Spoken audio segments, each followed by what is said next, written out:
মনোবীক্ষণ polyclinic, চিকিৎসার জগতে এক দশক। এখন এখানে সব বিষয়ে ডাক্তারবাবু একসাথে তলায়।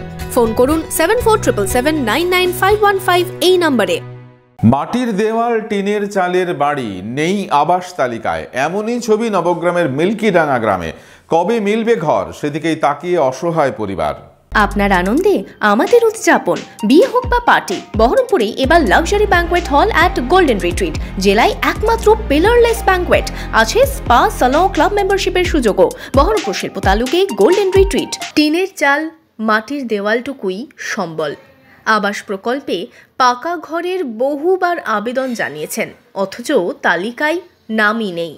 ঘর পাওয়ার যোগ্য হয়েও কেন নাম নেই, এই প্রশ্নের উত্তর খুঁজছেন মুর্শিদাবাদের নবগ্রামের নারায়ণপুর গ্রাম পঞ্চায়েতের মিল্কিডাঙ্গা গ্রামের বাসিন্দা নবীন মাড্ডি।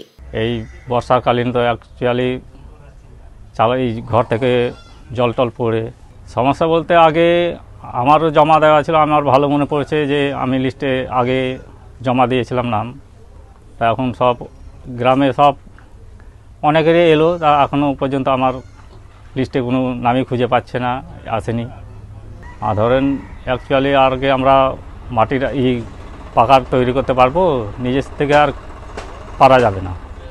দিনমজুরি করে কোন দিকে সামলাবো। চোখে মুখে এক রাশ হতাশা নিয়ে দিন কাটাচ্ছেন দিনমজুর পরিবারে। পাকা ঘরের স্বপ্ন কি স্বপ্নই থাকবে? কবে পাবেন ঘর? কবে মাথার ওপর ছাদটা হবে ঢালাইয়ের? জানেন না নবীন। বলছেন সামর্থ্য নেই পাকা ঘর তৈরির, বাধ্য হয়েই কষ্টে দিন কাটাচ্ছেন। মানে অন্যজনের জমিতে চাষ টাস করে, তারপর ধরেন কোনো দিন ফাঁকায় যদি থাকি তো সেদিন হয়তো দিনমজুরির কাজে যায়। এদিকে ধরেন আমাদের মজুরিও খুব বেশি নাই, খুব হাইয়েস্ট যায় তো এখন কাজের দিনে 300 টাকা থেকে আর বেশি হয় না। নবগ্রাম থেকে শুভরাজ সরকারের রিপোর্ট, মধ্যবঙ্গ নিউজ।